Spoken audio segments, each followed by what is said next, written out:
we have Kunal, who's my colleague, and he's going to help me.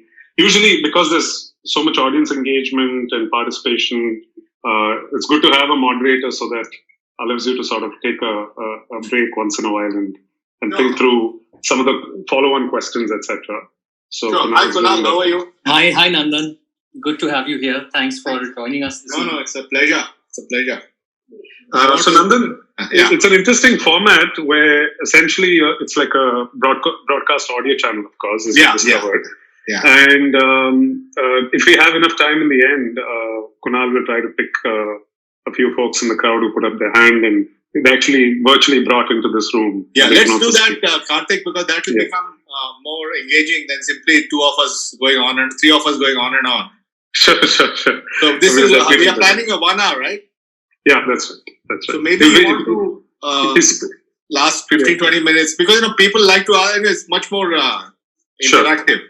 Sure, we'll do that. We'll try and run through as many of sort of questions that we have on our mind and try to leave enough room. Yeah. And I know it's much later for Balaji when he comes on, but he's coming from Singapore, right? That's right. And so hopefully he'll also give us a 5-10 minute buffer if we need it. But yeah, looking forward. Just waiting. There he is. Hey, Balaji. Hello. Can everybody hear me? Yes, perfectly well. Thanks once again to both of you. On the dot, 8 o'clock. So I think we'll get started given we want to maximize the hour on the top of the hour. So let me sort of set context. I thought we'll do this in 3-4 quick parts. Just context setting, a little bit of warm-up questions on just people getting to know you, not through your bios, but through your answers. And then definitely want to dive into what both of you have become incredibly well known for over the last decade, India Stack and crypto, and what that means for the future of what we can build out in India. And then we'll leave, Kunal wanted to ask some questions, and we'll leave an audience section at the end. So that's the layout. For those who are not necessarily direct stakeholders of Blume historically, we usually have a 36-hour bash once a year, coincides with our Investor Day and our AGM, ends with a lovely sort of open-air party in Bombay, and it's called Blume Day. And this year, obviously, virtualized Blume Day has allowed for the opportunity to bring some great speakers. So that's the upside of what we have for Blume Day X. It's also a milestone event. It's our 10th anniversary.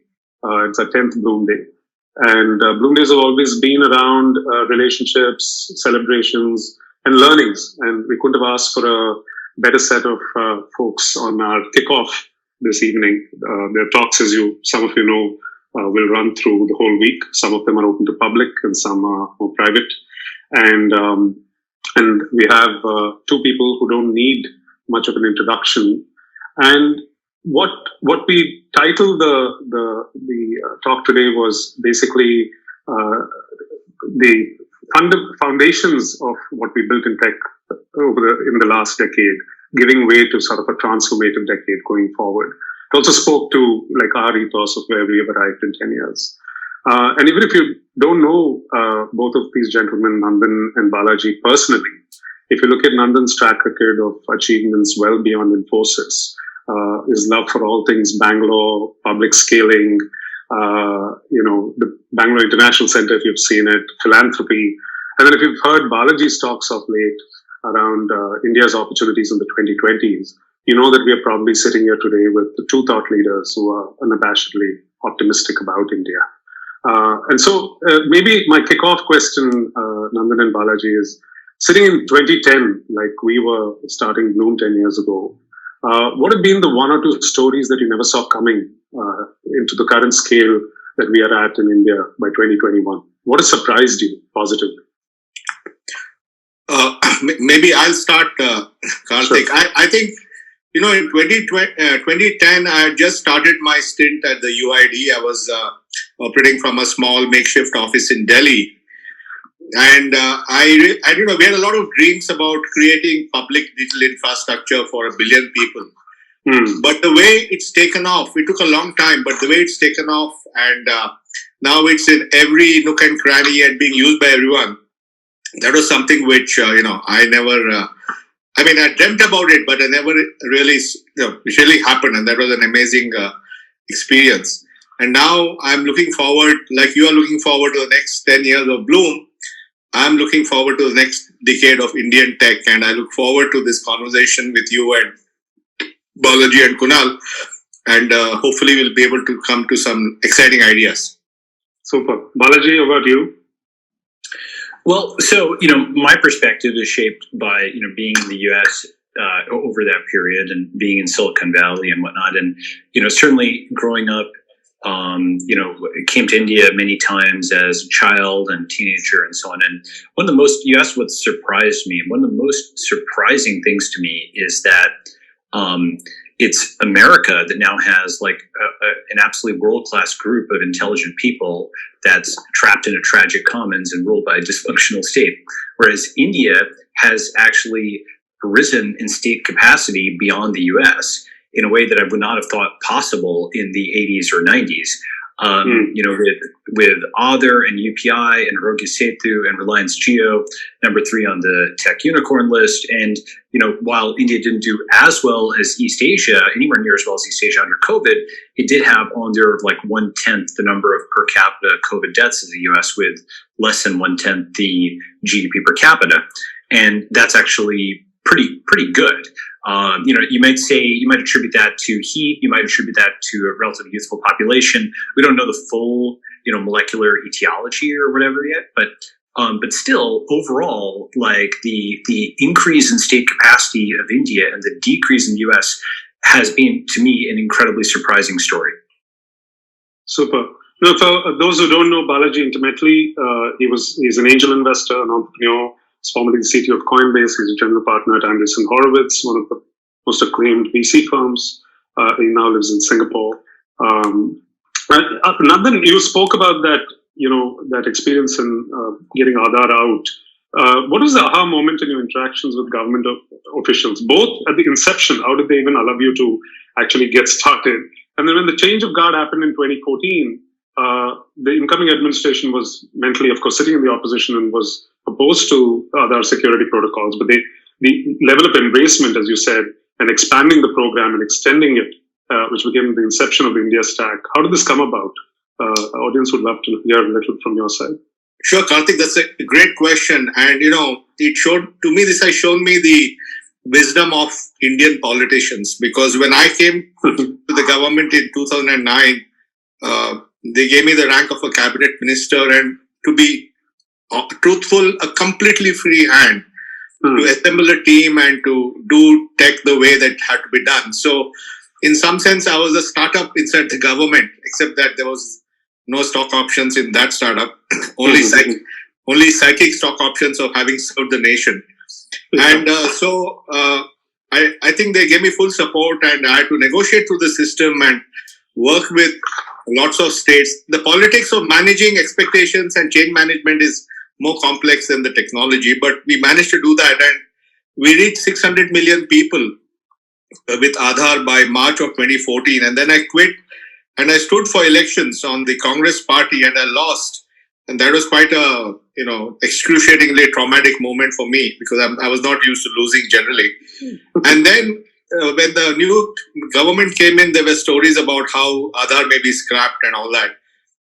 And I spoke to a few of my friends in the government, and we said we must not let the 5 years effort go away. So a lot of people worked behind the scenes, and then finally I met with the Prime Minister on July 1st, 2014, and he gave me a one-on-one for 20-25 minutes. He listened to me intently. He's very, very sharp, very attentive, and understands technology. And I think he'd already thought about it. And then he said, they'll go with it. He didn't tell me, but soon after that, all the actions showed that they went with it. And today, he and his government are the biggest supporters. So I think, and the party which supported me in the first 5 years is now opposing some of the things in the opposition. So what I realized is that in politics, often, if you're on a good idea, then even if somebody criticizes it in the opposition, they embrace it when they come to power. So So I think that's why I always focus on making sure ideas are compelling enough to overcome this. And to Balaji's point, I think the problem I see in the US is so much more polarized in their politics between the two major parties. And also generally they don't have enough confidence that government will be able to pull off large projects. And that's part of the reason that, this is a country which built the internet, built the space program, built all kinds of things. DARPA funded so many things like autonomous vehicles 20 years back. But last 10, 15 years, they have receded from the public sector part, where India chose to invest in the public sector and build public infrastructure, digital. Got it. Well, great insights, great flashback to all of that journey. Balaji, I know you've been working across the entire spectrum in tech, right? You've been a founder, entrepreneur, you've sold one company and then got into crypto in the early part of the decade or even before that. And now, you're basically a full-time angel investor. Which of these did you enjoy the most? Where do you see yourself in 10 years? Would you ever consider a role like what Nandan had as a chairman of a continent-sized government initiative, such as the UIDA project in India? Is that something on your mind? Well, never say never. My mind is open to everything. I am working on actually something which I'll announce when it's ready. And so, yes, I guess I am a full-time angel investor, but part-time blogger and tweeter and exerciser to just lose all the weight that I gained in my last startup. But yeah, I think you asked what I enjoyed the most. It's actually very helpful to be on different sides of the table, to be both, grad student and professor, to be both angel investor and entrepreneur and VC, and so on and so forth. I do like the founder, journey. There's something about that which you have the most. It's certainly not the risk adjusted return optimizing strategy. As an investor, for example, I kind of joke you can get 20% of the return for 1% of the effort, but 0% of the control. That is to say, you can get if you're good at picking, right? Guilty. It's good, and you can make a lot of money doing it, and it's good for the world if you invest in the right people and so on. Nothing against that, but it's the ability to actually shape the future, because the way that VC works, as is founders are coming in. Sometimes you'll incubate things, but it's the ability to actually shape the future and build that which I can't buy, which really drives me. And so that's why I think the founder hat is probably the one that I like the most. Got it.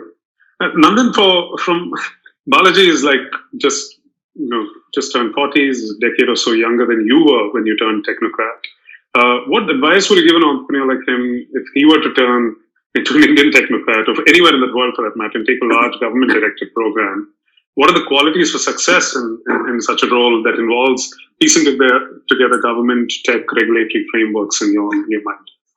Well, the role requires a huge amount of consensus building because you have technologists, bureaucrats, politicians, regulators, the judges, media, parliamentarians. Everybody has a point of view. Unlike a private company where, relatively simple to align incentives, in a public situation, in some cases, there's no alignment possible at all. So how do you navigate through that? How do you build coalitions? How do you implement quickly? How do you make sure that negative coalitions don't form against you? How do you deliver results that create a momentum that nobody can stop? I think these are all the lessons that I've learned. And I'll give an example. I was involved, I'm an advisor to NPCI, the National Payment Corporation of India, as their innovation and public policy. And I was involved with the UPI project with Dilip Asbe and Mr. Hota and Dr. Pramod Verma. And in the last 10 years, I've dealt with 4 different RBI governors. I worked with Mr. Subbarao, then Mr. Raghuram Rajan, then Mr. Urjit Patel, and now with Mr. Das. And every one of them was incredibly supportive.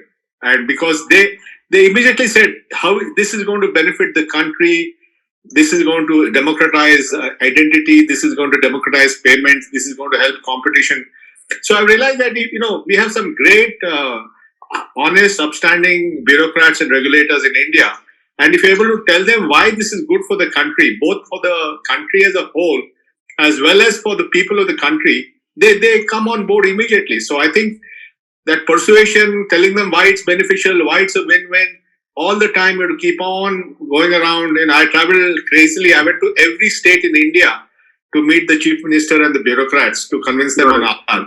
So that's the kind of effort you need in a public program, which is not required in the private situation, because in the private situation, we decide, the board decide, the entrepreneur decides, and we can go for it. That's why the public thing is much more frustrating in many ways.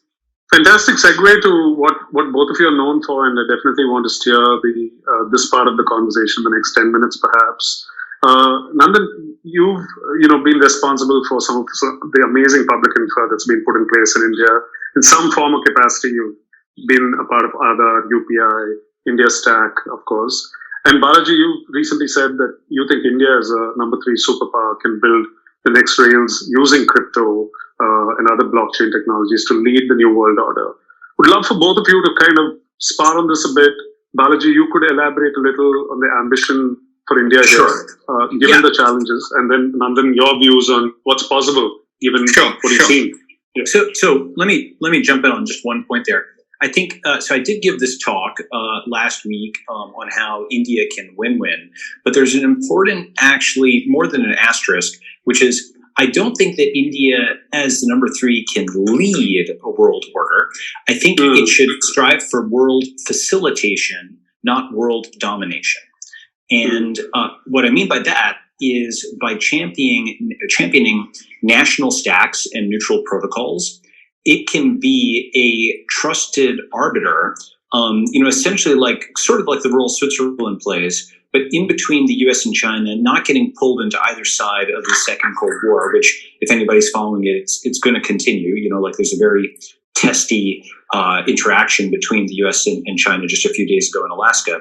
So not getting pulled into the Second Cold War, but instead, when I say national stacks and neutral protocols, what I mean by that is national stacks, like effectively an on-prem version of India Stack. If it works for 1 billion Indians, it should work for your country.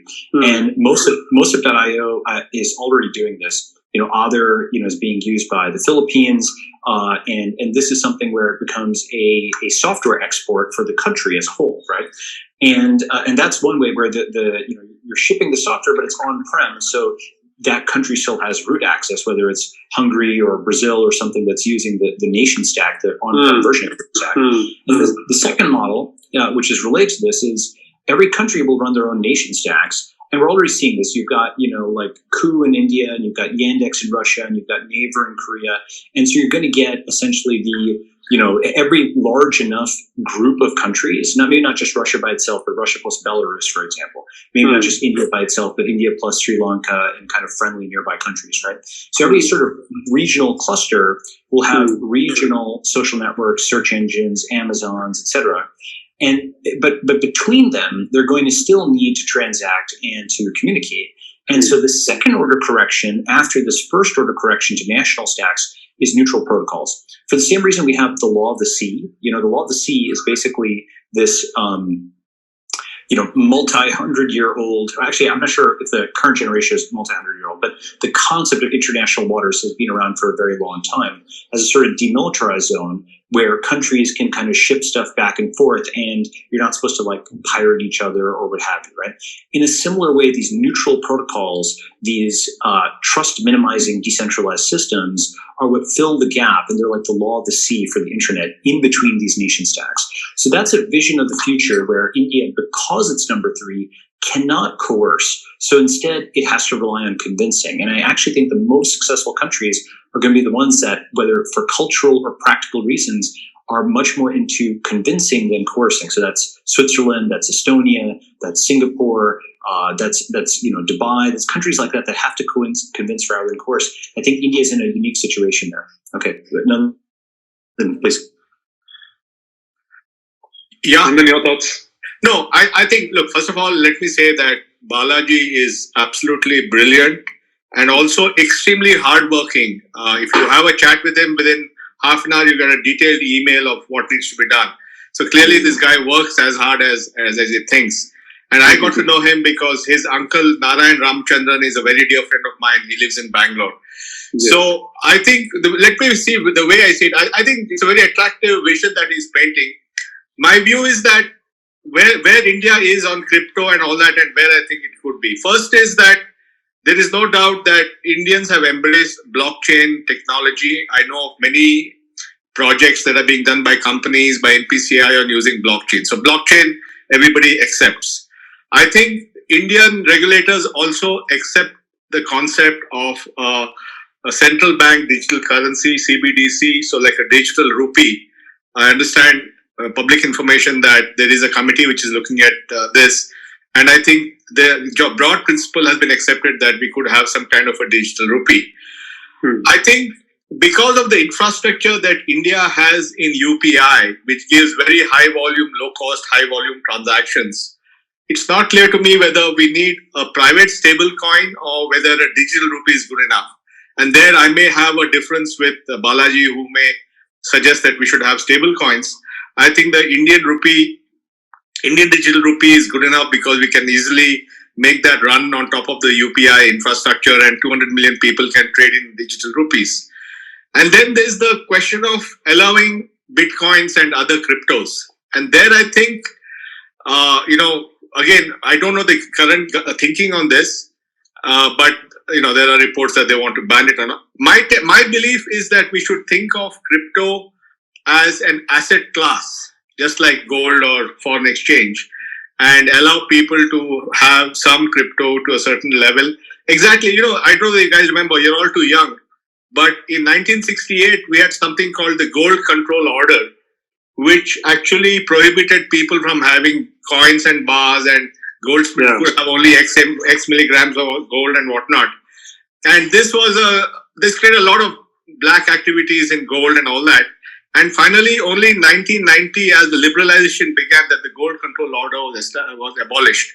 So if you think of Bitcoin as a class of assets, like digital assets, maybe you could start in a small way by allowing people to have up to a certain limit and so on.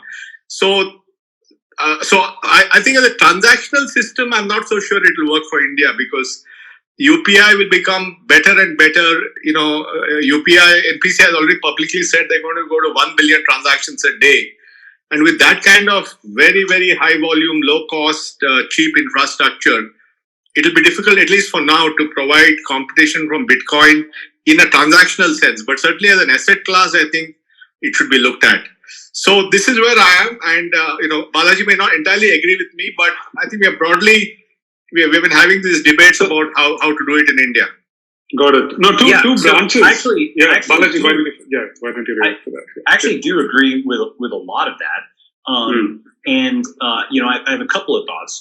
One is that I think the way this plays out is going to be different in the US versus India, right? If you think about various sorts of rails, you could sort of order them from most decentralized to least. So like most decentralized, Bitcoin, then Ethereum, then there's something called DAI, which is like a decentralized stablecoin, then USDC, a fiat stablecoin, then a CBDC, like a digital rupee, then a fintech API, then a bank API, then Fedwire.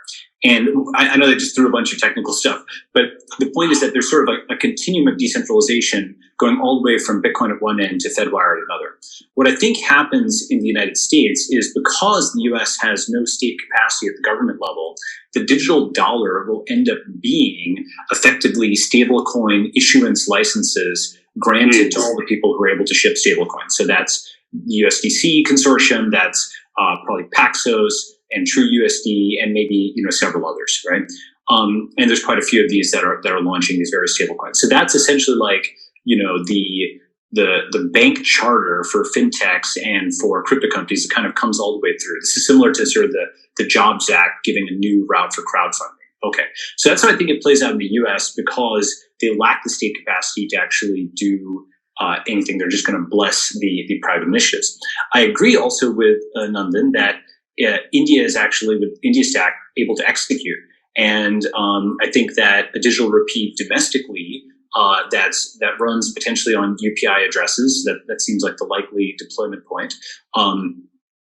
Working on a paper on crypto India stack with some of the iSpirit people. Maybe we can publish that soon. But basically, I totally agree also that because India stack has executed, and it's not just payments, of course, it's identity and it's data and it's KYC, all this type of stuff. So domestic transactions are facilitated. Here is maybe the wrinkle. The wrinkle is just like a smartphone can place a domestic call, but also an international call. In the same way, your smartphone should facilitate not just domestic transactions, but international ones. And that is where the public blockchains come in. They allow you to place effectively international calls because they allow you to tap into not just the capital pools of 1 billion Indians, but the billions of people around the world.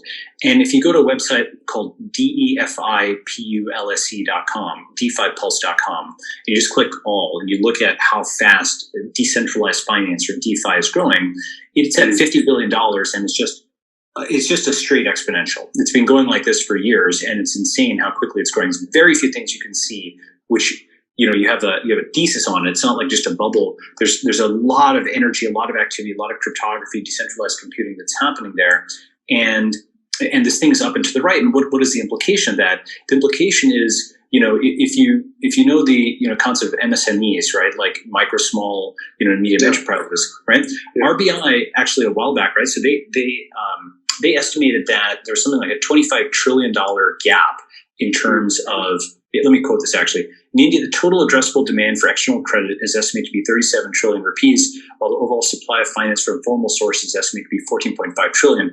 Therefore, the overall credit gap is like 25 trillion. Here's the thing. I believe that gap can easily, over the next decade will be filled by crypto. Because if you go into DeFi, you can get a loan right now on your phone. Okay. Now you may need collateral. It's a wild west, but the interest rates are between 10 to 100x what you can get in the traditional financial system. You can have every variety of instrument, and not just a loan. You can get very risk tolerant crowdfunding. You can get things like personal tokens, where an Indian student could sell 10 or 100 hours of their time to somebody who bets that their earning capability is going to radically rise over the next 20 or 30 years, right? Like if you bought we've seen right? Go ahead. We've seen some fascinating models come out of that. I have a couple of quick follow-ons, and then I want to pass the mic to Kunal, who had a bunch of questions. So Balaji, India is unique in the sense that we've built these centralized yet open architecture systems, right? That's, whether it's bill payments, UPI, KYC, you name it, and we've kind of pioneered that over the last 10 years very quickly. Why do you now advocate decentralized systems as the driver of India's tech leadership and inclusion for the next 10 years? Is it only because we want to export our model, or do you think that's relevant even within the constraints of an Indian Indian boundary? It's relevant within India because you can think of blockchains as the next step after open source. And the reason is you're decentralizing the database too, not just the source code.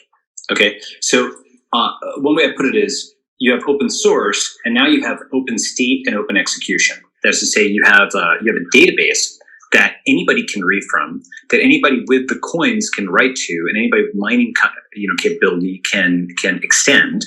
And you have open execution, which means you can look at every single opcode. So what's fascinating about this is it combines the advantages of SaaS, where you have like a single domain name where you can hit an endpoint and get a predictable result, and it's got high uptime and it's monetizable, with the advantages of open source, namely that it's decentralized and forkable and auditable and so on. So this is like, in a sense, it's like open source SaaS. That's what a public blockchain is. And, I've got actually an essay on my site that goes into a lot of detail on this called Yes, You May Need a Blockchain. But essentially, I think crypto is like the next step for tech globally. It's like on disk, online, on chain. And so it's basically like a new way to design backends in such a way that you don't just have, maybe 100 investors on your cap table. You have 100,000 people around the world who hold your token, who are evangelizing and building your company and serving as ambassadors. In the same way that $10,000 in equity would motivate somebody to build your company, $100 in tokens would motivate somebody in Brazil to evangelize your protocol. So for lots and lots of overlapping reasons, I think decentralization is important, even in those countries where they can execute in a centralized way. Super insights. I know a little bit of this is technical for a very general crowd, but I'm going to try and ask Nandan a very relevant question in the Indian context. Do you see like the ability for on-chain accounting to actually perform audits of government services apart from automating them? Would governments and politicians truly implement transparency the same way that Aadhaar was supposed to actually achieve that for billion people in India using the Aadhaar cards? Do you see that realm ever happening, Nandan, where we can push governments also to be accountable using the same? No, I think so. I mean, if there's a really profound and compelling solution with blockchain, which allows you to create complete transparency, it is doable.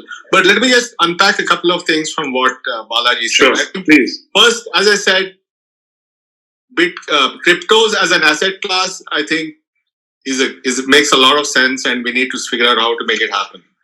Cryptos as a transaction medium in India, I think, on performance will not match UPI for quite some time, and therefore it's unlikely that we will switch to the transaction medium.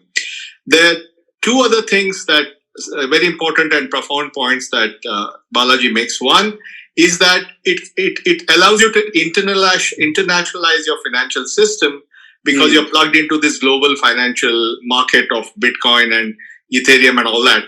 But the challenge we have is that the government rightly worries about what is the implication of something like current account liberalization. Today, you can only remit $250,000 per year by every adult.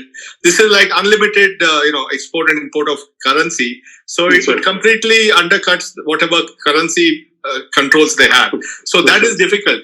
But he's also raising a fourth point, which I think is extremely important, which is that the crypto world is going to have maybe $500 billion to $1 trillion of value. And that is actually capital that can be made available for Indian businesses. And if we believe that India is the only young country in an aging world, and if India is able to deliver compounded 5-6% GDP growth for the next 15 years, it's going to need enormous amounts of capital.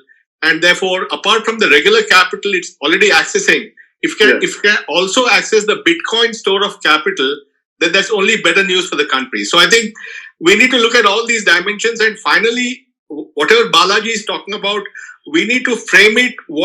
How is it going to help India's progress? Yeah. How will it help 1 billion Indians to do better? How will it allow 10 million Indian MSMEs to get access to capital? If we can frame it like that, I think we can also create a compelling argument for it. Yeah, powerful. I mean, absolutely. Beyond just buying $70 million artworks, we need to. Yeah, I know. If you're just buying some digital Banksy or something, then people are going to say, "I don't need this stuff." Yeah. Kunal, over to you. I'll take a pause. I know you had a bunch of questions you were passionate about, so let's hear Kunal's questions, and I'll take the mic back. Thanks, Karthik. So I had a couple of questions for both Nandan and Balaji, and I'll continue on the tech track. So we're hearing so much more about deep tech in India these days. Even as Blume, we've invested recently in a space tech company putting up a constellation of hyperspatial imaging satellites, a machine vision driven agri-robotics company, 5D access, 3D printers, to name a few. The common wisdom seems to be, if you want to scale people, you go to India. If you want to scale manufacturing, go to China. So my question to the two of you is, do you think India should nurture ambitions of becoming a deep tech manufacturing hub and not just an R&D center? And what do you think we need to do to get there? So I can jump in on this one. Yeah, go ahead. Yeah, so I think it's very important to use your strengths to compensate your weaknesses, right? And right now, China is a tech and manufacturing superpower. I think that India actually has a chance of becoming a tech and media superpower. So all the things that you mentioned, actually, what's upstream of all of them is articulating a pro-tech vision for the world. Basically, as the US and the West more generally they have declined, their media has declined with the rise of tech. So they're in a very Black Mirror mode mentally. India, by contrast, if you watch a movie like Super 30, that's more like a bright sun. So it's upstream of actually all of that is kind of not a utopian, but a positive vision for the future, which I think India can actually articulate. Then to specifics in terms of So just right there, by the way, in terms of becoming a hub, it could become a hub in terms of its vision for the future, because it has animators, it has amazing software engineers, VR, AR. These are new platforms with decentralized video, AI video. You can actually, meaning you can decentralize Hollywood out of Hollywood and actually do it on your computer. All these things mean Indian content creators, because distribution is decentralized, because content creation is being decentralized, you can actually make movies, put them online, and actually talk about building the future and actually distribute that around the world and speak English while you're doing it. So that's actually upstream of becoming a deep tech manufacturing hub. At a minimum, it's a deep tech evangelism hub. And I think that's important, number one. Now, number two is on specific areas to focus on.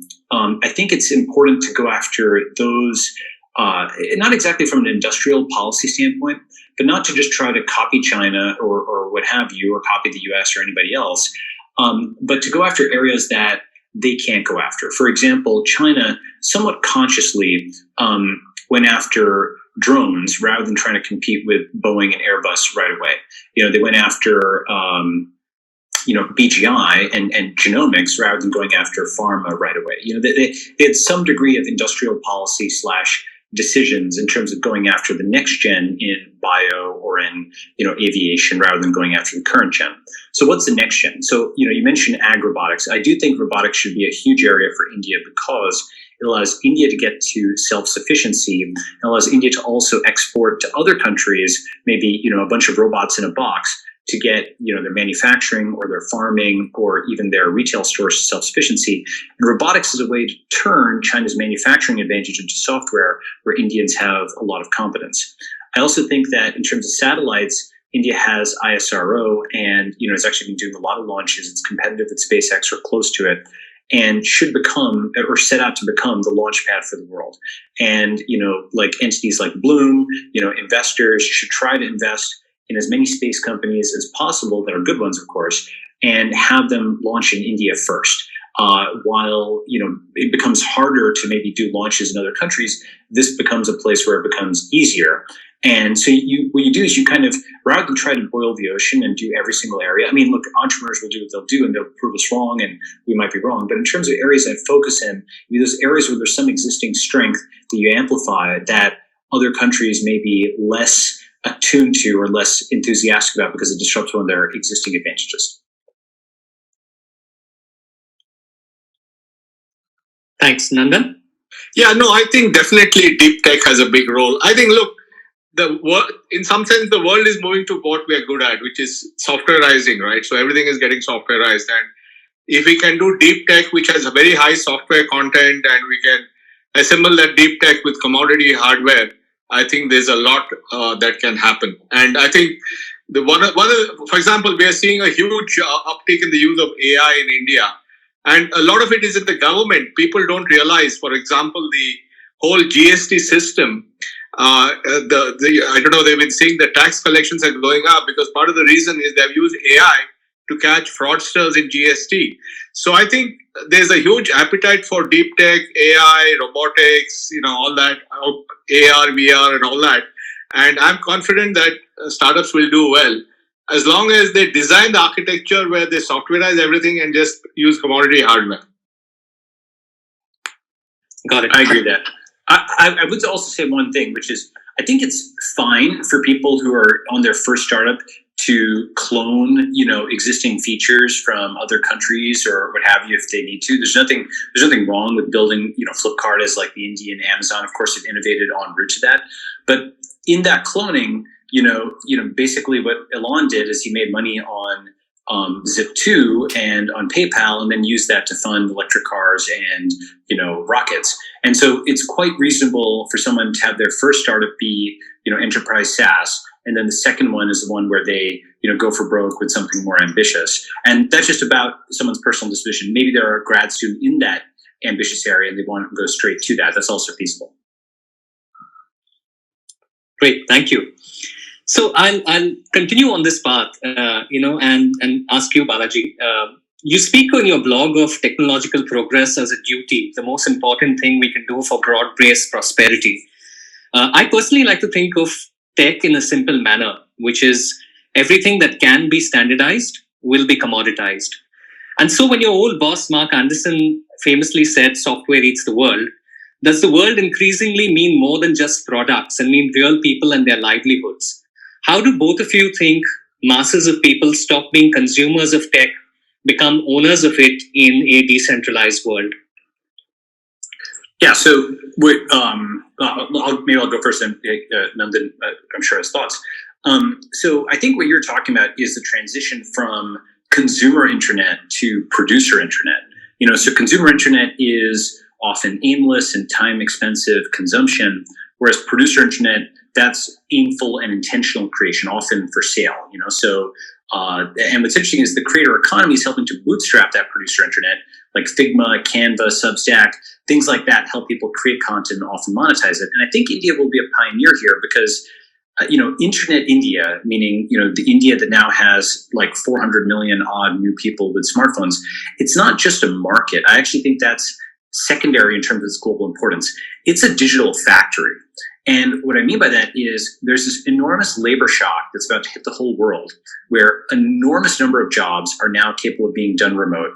And there's an enormous number of Indians who are online. And there's AI, which can automate things. So any job that can be done by AI or over an internet connection will be. And so India becomes this digital factory where it's competitive for lots and lots of things. And so, yes, think of it as a market, but think of it as a digital factory first. And the decentralization angle, if you think about that, that's also huge here because it gives digital property rights to these producers on the producer internet. Basically, rather than a centralized social network where they're making all the ad revenue and they control your profile and they control your followers and your friends and what have you.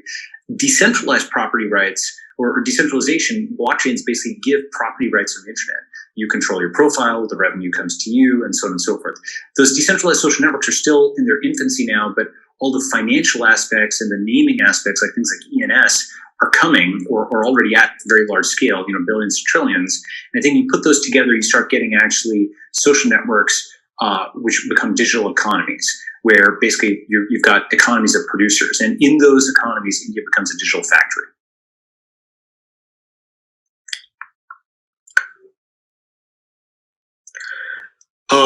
So I think, Kunal, the thing is, I think there is a huge opportunity for a creator economy in India. We're already seeing that.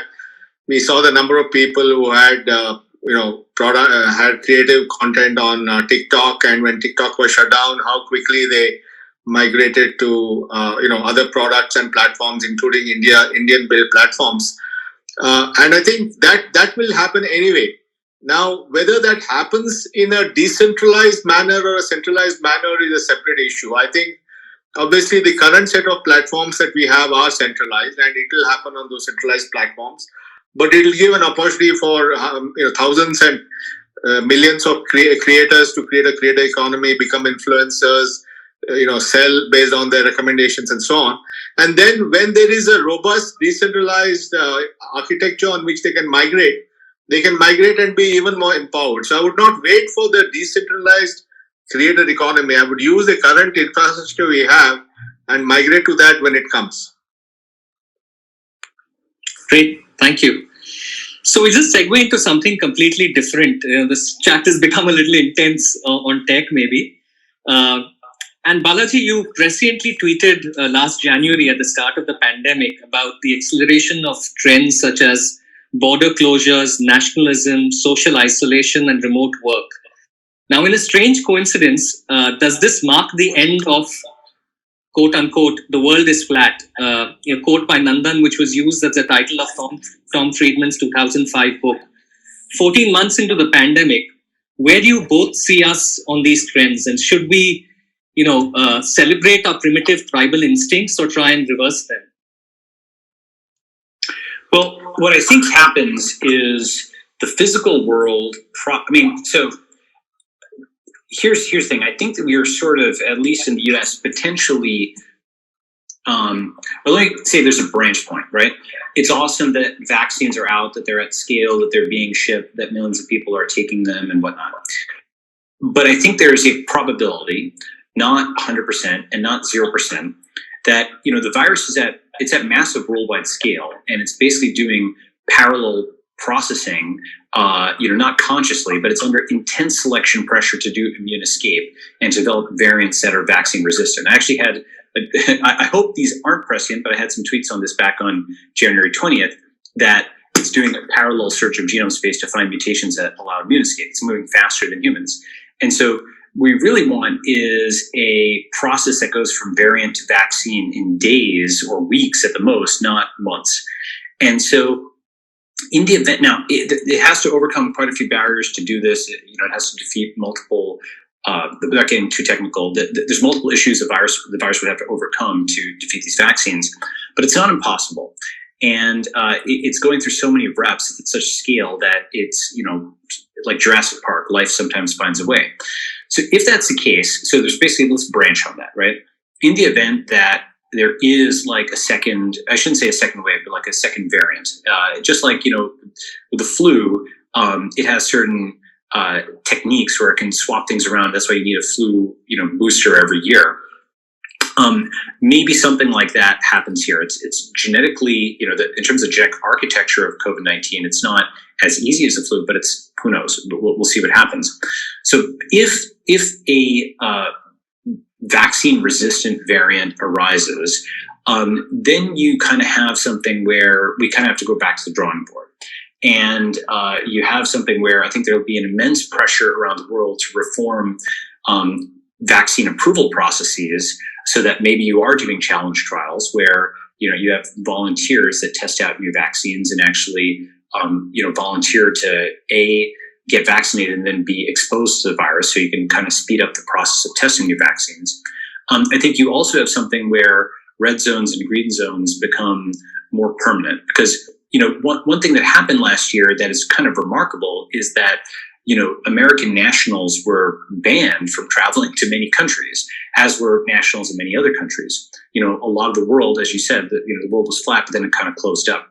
In the event that vaccine-resistant variants of COVID do propagate, then I think what we'll see is physical nationalism, digital internationalism, which is to say, drawbridges go up in the physical world. It's pretty hard to get from country to country for tourist purposes.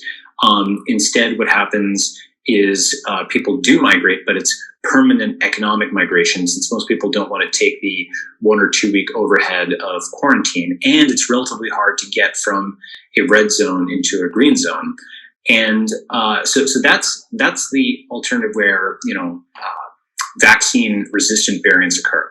In the event that it's just quote a flash in the pan and it kind of goes away, or this doesn't happen and the vaccines are good enough for a long time, then I think you still have something where COVID has pushed the world in a hysteretic sense, like hysteresis from physics. You apply a force or you apply a stimulus and the system state changes. And even when you remove the force, the state change is somewhat persistent.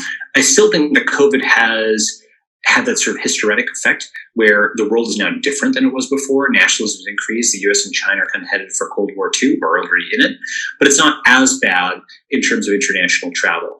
But either way, I do think that the internet is still where internationalism thrives, because even as various countries fight, one of the things I'm seeing now, and this is one of those like early trends that I think you can forecast out, Americans and Chinese, for example, don't trust each other's legal systems, but where I see Americans and Chinese doing deals all the time together is on chain.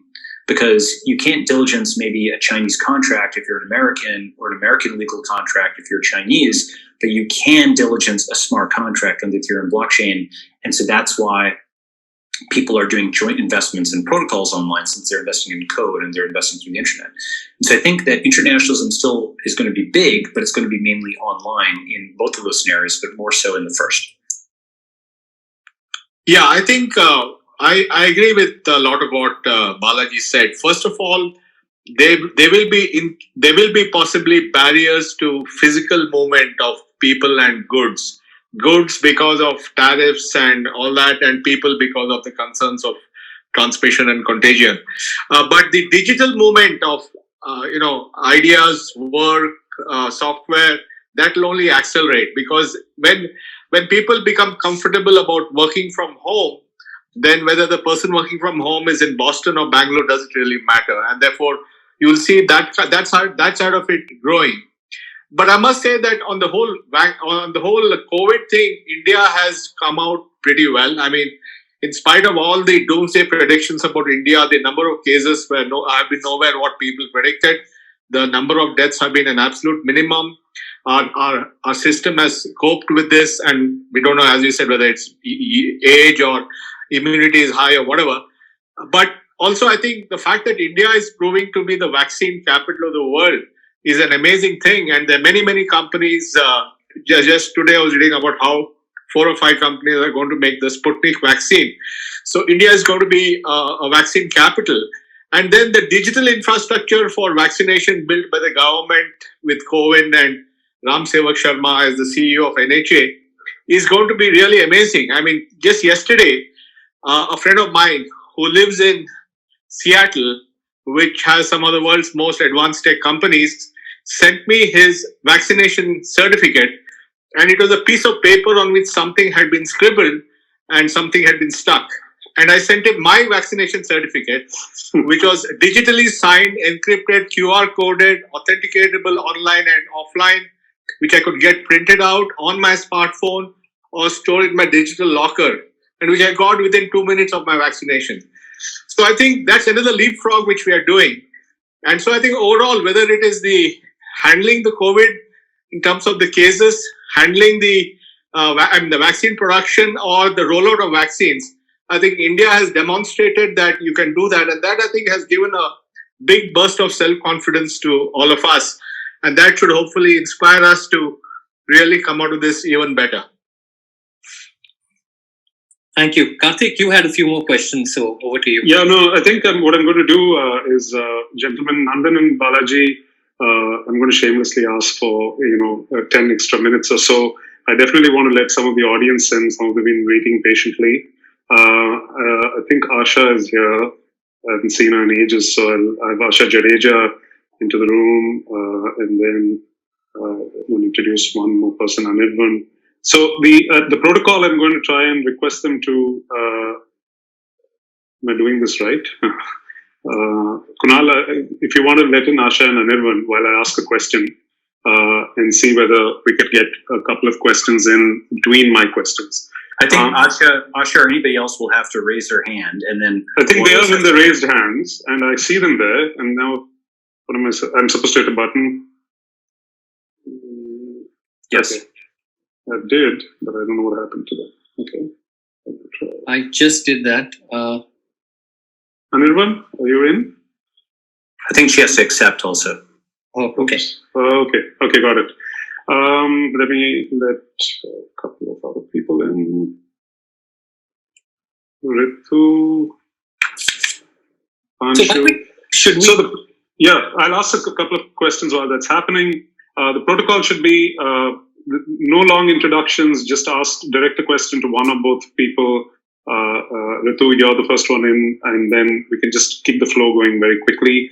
Go ahead, Ritu. Thanks, Karthik.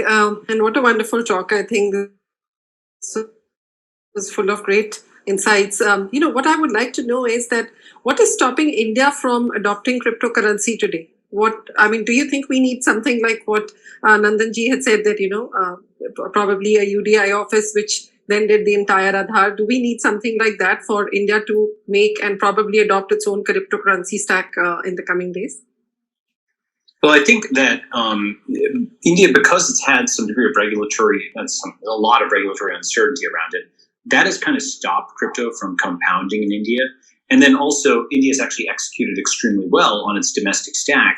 And so, as Nandan has said, I think the digital rupee is actually going to be pretty good. But I think what would work is for access to all this international capital, which I think we're all aligned on, that is unlocked in this crypto economy. It's growing really fast for these MSMEs to be able to get equity and to get loans from all these new crypto capitalists online. You just need regulatory clarity. You need people to know that it's not going to get banned, that it's going to actually be regulated rather than banned. And in fact, that actually something like the LRS or something like that, which actually relatively enlightened regulatory scheme which allows a fair amount of capital to go into and out of the country, something like that would be adopted. And I have confidence that that's going to happen. If you've looked at Finance Minister Sitaraman's comments, she's made very smart comments on this topic. So I think we're going to get a real unlock here, and then folks like me and Naval and Chamath and so on can get to work funding Indians. I mean, we're already doing that, but even more so.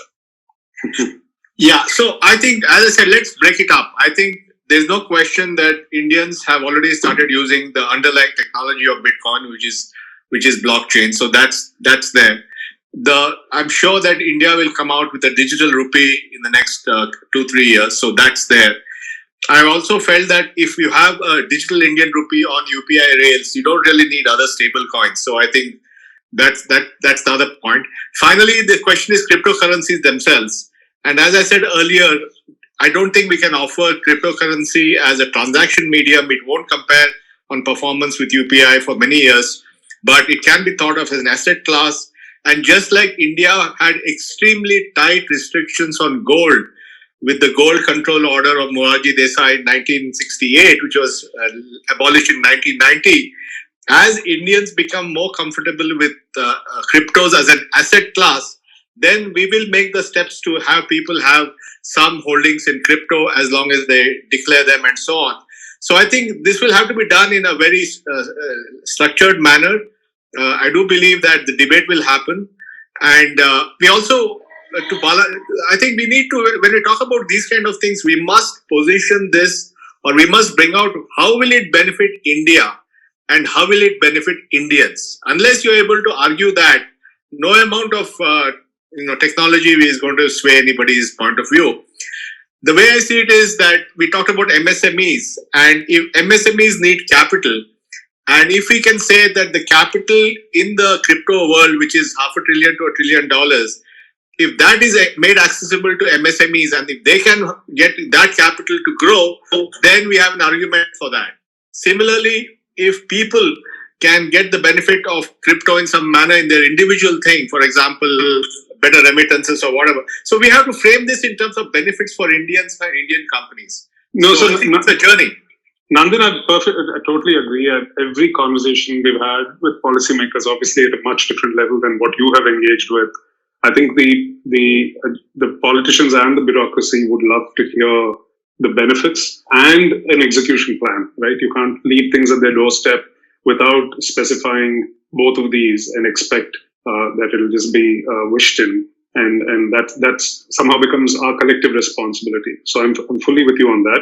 Before I hand over the mic to maybe Anirban for a question, I had a question which to Balaji. The internet obviously is allowing for incredible coordinated responses and these virtual democracies, whether there was the GameStop stock response in the US or Bitcoin itself is a great example. And, will we have, do you think the future is countries which actually encourage this, whether it's Canada or Portugal, by creating charter cities? It's like a sort of inverse of what, Paul Romer suggested, to attract talented immigrants. A crypto city, or even a more modern Estonia, where a new foundation is based on its own belief system. And if such a thing will form, what do you think these belief systems are, Balaji? And Nandan, if you want to weigh in, I'm happy to hear your view on what belief systems can create new economies of this nature, charter cities. Yeah, so I actually think that, I had a tweet on this, which was 2000s tech companies, 2010s cryptocurrencies, 2020s startup cities, 2030s network states. And so what are the last two? So startup cities, you can define them in kind of three ways. It could be San Francisco, or it used to be, it's not what it is anymore. Or, something like Miami, which is attracting startups. It could be a city which is itself a startup, right?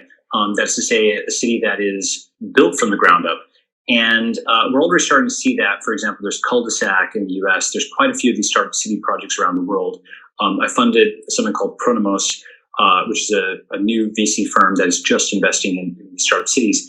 And the basic idea is to I mean, it's not illegal to start a town. It's not illegal to start a city. You can do that.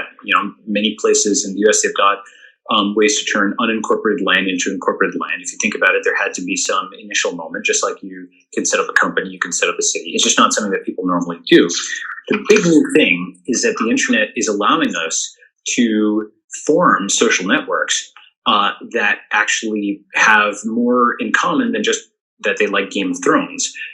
Essentially, 100,000 people that assemble online and decide to migrate to the same place. That's completely possible. There's no upper bound on the scale or duration of these cloud migrations, where a cloud formation, a bunch of people who meet online, takes physical shape. One of the first versions of this is Israel, which is basically, it was a group of people from around the world that all physically then came to one location. Of course, that had religious overlays and so on. But I think that you could have many different kinds of belief systems that decide to, meet up online, build a social network that's a really serious kind of thing, not just Game of Thrones or some, fun thing, but actually like, hey, we all want to live together, and then form. And what kinds of towns or cities would benefit from that? Well, let's say you were vegan, or let's say you wanted to learn Catalan, the language of, Spain, or let's say you're really into CrossFit and you wanted a town that actually was built around fitness, which actually seems silly, but it's actually a big thing. You could imagine a whole society which is built around fitness, probably healthier than our current society. It's possible, yeah. Right? Imagine islands of the same. Yeah. Exactly. And the thing is that, you actually get network effects and social goods when you've set the defaults in a town or a city to something unique. Okay. And for example, in a city where it's vegan, everybody knows that every single thing on the menu is vegan. They don't have to ask, right? In a city that has no peanuts, all the peanut allergy people go there, right? I'm not making fun. It's actually a real thing. Anaphylactic shock is a real thing. So it's like a peanut-free zone.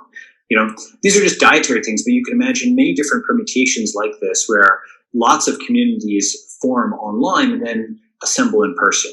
And India, I think, will be a big contributor to this because India is interesting because the Indian nation is certainly growing. India as a country is growing, but India's diaspora has also done very well. And India has a tradition of sending people abroad and having them be, plastic and flexible such that they can blend into the societies that welcome them and actually level up, like all the Indian CEOs and so on in the US, right? And so I think Indians will be a big part of these new nations of immigrants. And then, so that's the startup cities thing. I think that's going to be a big part of this decade. And then the next decade is something I think of as network states. And the way of thinking about that is, if you think about something like, some of the countries that are archipelagos, where they're basically just a collection of islands. Like, I think the Maldives is basically just a collection of islands, right?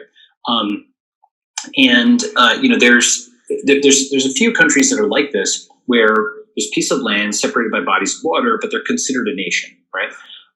Now, obviously, someone who's living on one of those islands is connected to the person on the other island by a navy, for sure, but also really by a state of mind.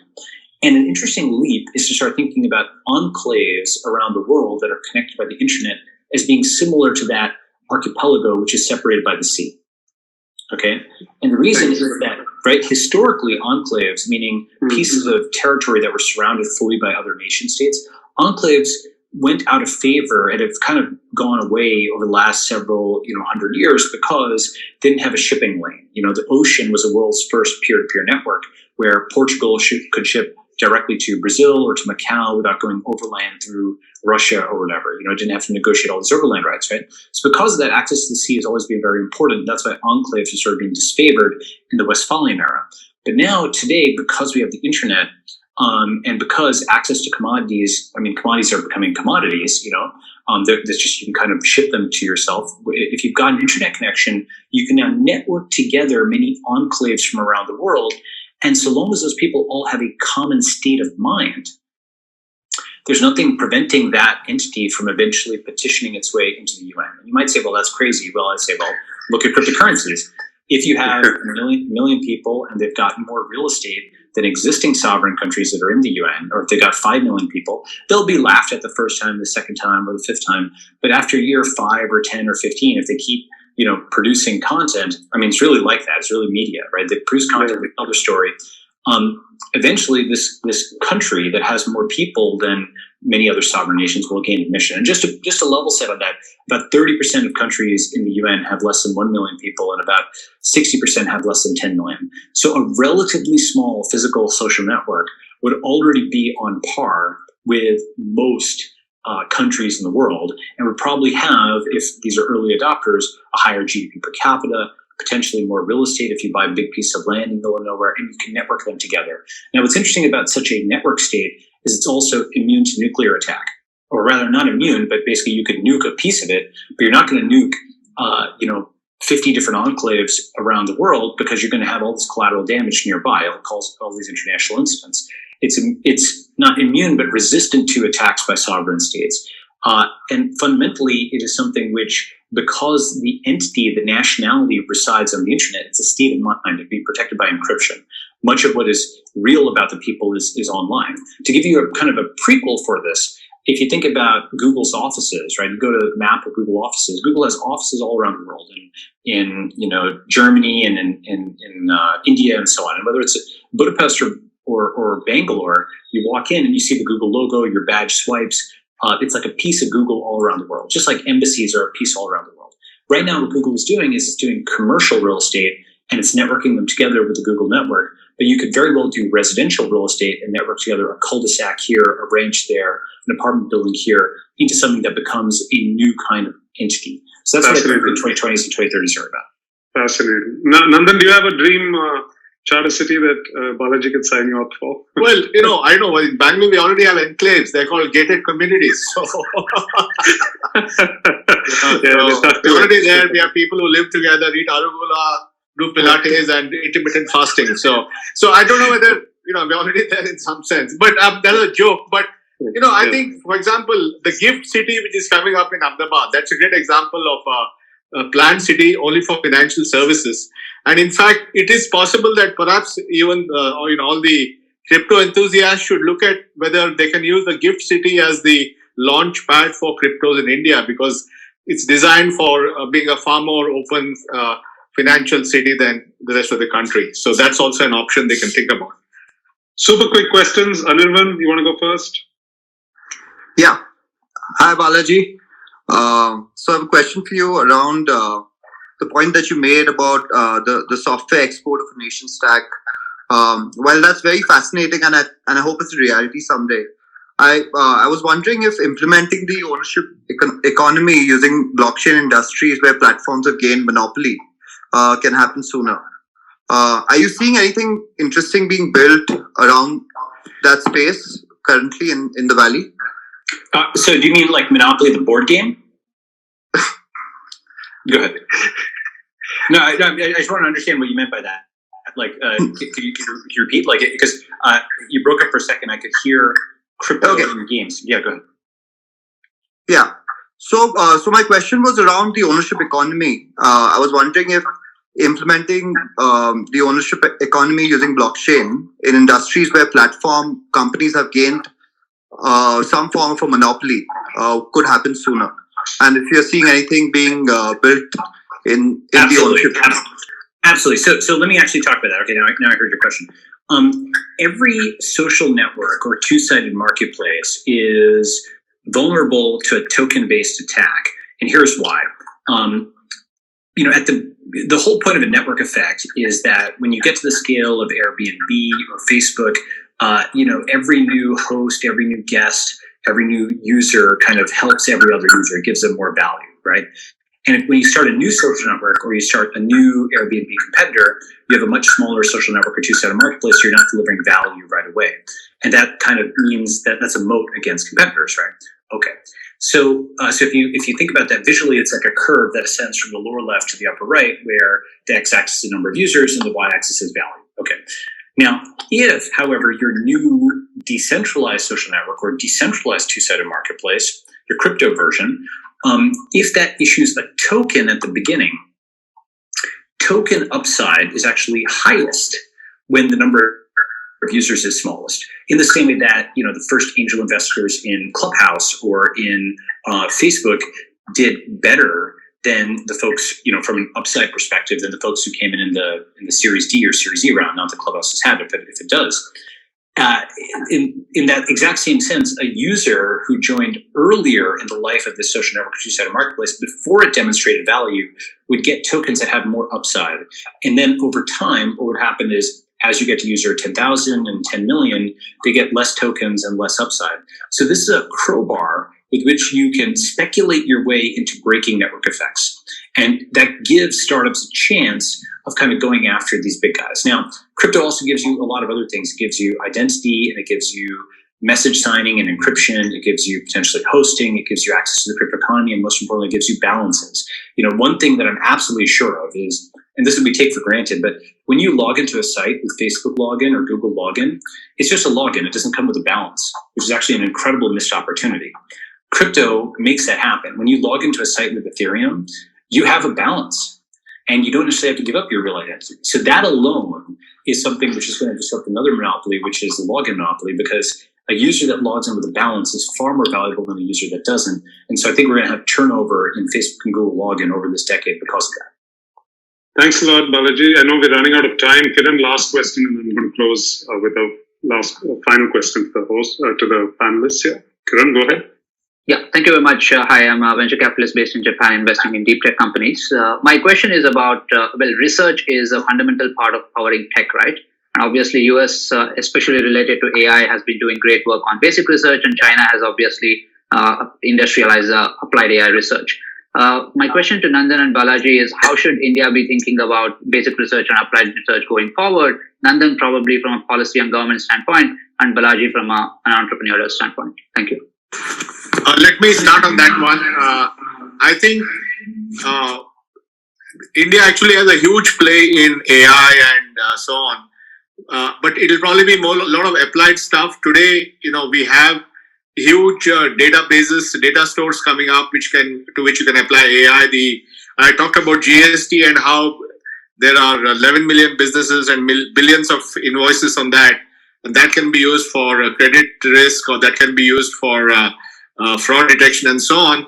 And now the government is launching this Bashar program for Indian languages, again building an Indian database. So I think a lot of it will be, the good thing about these things is there's a lot of open source code, a lot of talent. So it's really the data being made available to get to the AI outcomes that we want.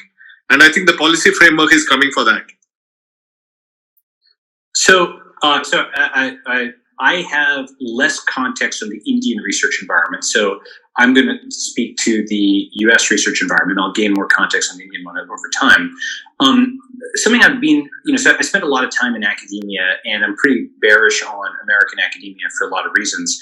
There's some promising things that are coming out though recently. So if people have heard of FAST grants, that was a program last year by some of my colleagues, Stripe co-founders, Paul Graham, Reid Hoffman, where they basically said the grant decision will be made within 48 hours and grants between 10,000 and 500,000, right?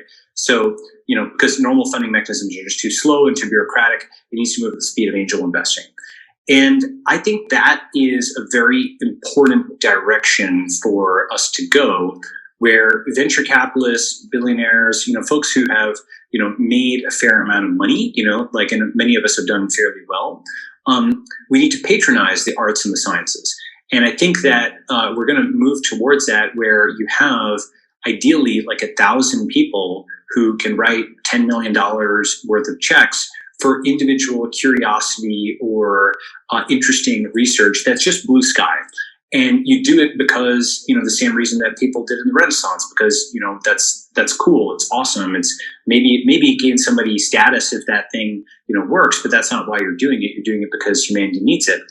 And, I think that we have intuit sort of green shoots towards this with, NFTs getting, tech and crypto people into the arts, and patronizing the arts, with Substack getting us into funding writing directly. I think Fast Grants gets us into funding science more directly.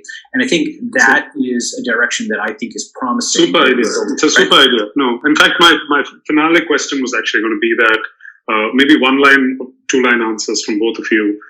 What I was going to ask, what are one or two crazy ideas that you've conceived for India in the next decade? And Balaji, this seems right down that alley. If you have one more, and Nandan, what would you like to see as a crazy idea that plays out, or you would be building, or you would invest in, whichever lens you look at it?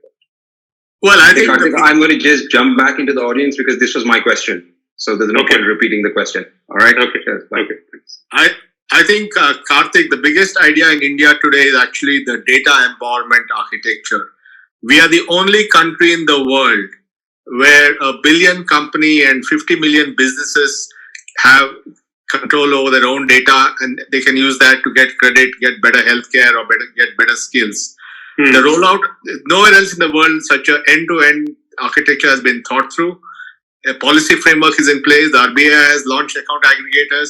So the next, and while we're talking a lot about crypto and blockchain, I think how we empower 1 billion Indians with their own data is really going to be the defining thing of the decade. I love that. Let me add sort of a different angle, just complementary angle. I think that, one of the things I've been talking about is how the concepts of the developing and developed world don't make sense anymore, in the sense of, the developed world being the thing that everybody's supposed to converge toward, that it's a finished product, the US is the best and so on. I don't think that's true anymore. The model that I have is now the ascending world and the declining world. And in many ways, the US is just in a steep decline, and India, China, other countries are rising, they're ascending. And there's also pieces within the US that are still ascending, but like the country as a whole isn't, or at least the public sector isn't. And so when you have this model of the ascending and the declining world, India kind of shakes itself out of reverie and is like, wait a second, why am I watching so much Netflix? Why am I watching all this stuff from a declining culture, which doesn't have its own affairs in order? Maybe we should set a different path, right? And so just like India did technological leapfrogging, just like it went from cash to India Stack, I think there's a real opportunity to do ideological leapfrogging and go straight from developing world politics to spacefaring transhumanism, like actually set out a vision of like the true future and just go after that.